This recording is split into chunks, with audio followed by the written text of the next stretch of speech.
Today's class will just be a review of the previous night's homework, and we'll finish up the chapter on modifiers. Take a moment and begin with a prayer in the name of the Father, and of the Son, and of the Holy Spirit. Amen. Hail Mary, full of grace, the Lord is with thee. Blessed art thou amongst women, and blessed is the fruit of thy womb, Jesus. Holy Mary, Mother of God, pray for us sinners, now and at the hour of our death. Amen. In the Father, and of the Son, the Holy Spirit. Amen.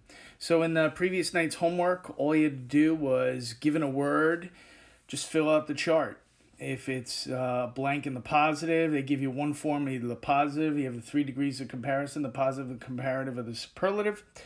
So they gave you number 1, the longest, which was the superlative, so you had to figure out the positive, which was long, and the comparative would be longer.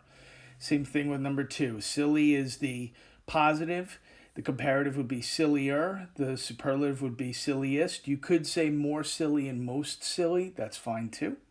All right, but it's just basically filling in the chart for the different words, being able to figure out correct adjectives and their forms, and when you use the comparative and the superlative. So here are the answers for you, if you want to take a look at those really quickly.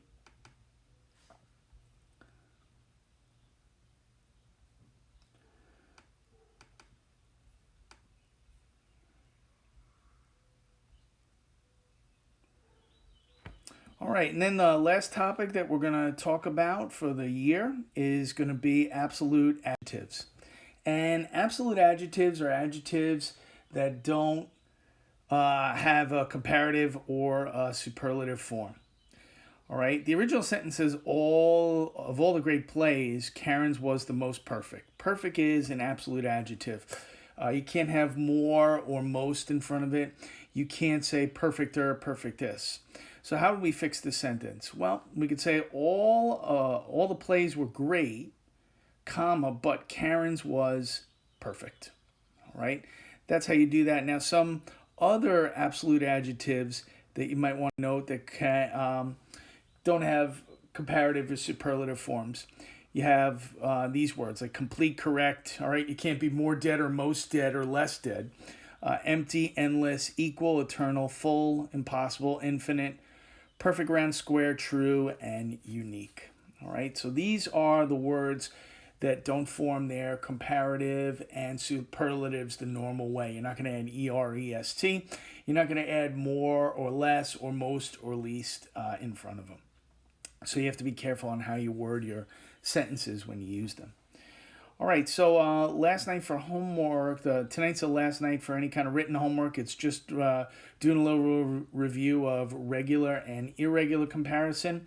Once you get that done, if you want to start working on your capstone project, the last thing, you can go ahead and turn it in early, and then you're done with English composition. That's all you have to do last. That'll be the last thing you do, and the sooner you get that done, the sooner you can finish up with English comp for the year. If you have any questions about any assignments or anything you need to make up, you can always email me. I'm always around, so feel free to email me with any questions you might have. Stay healthy, stay safe, and have a great day.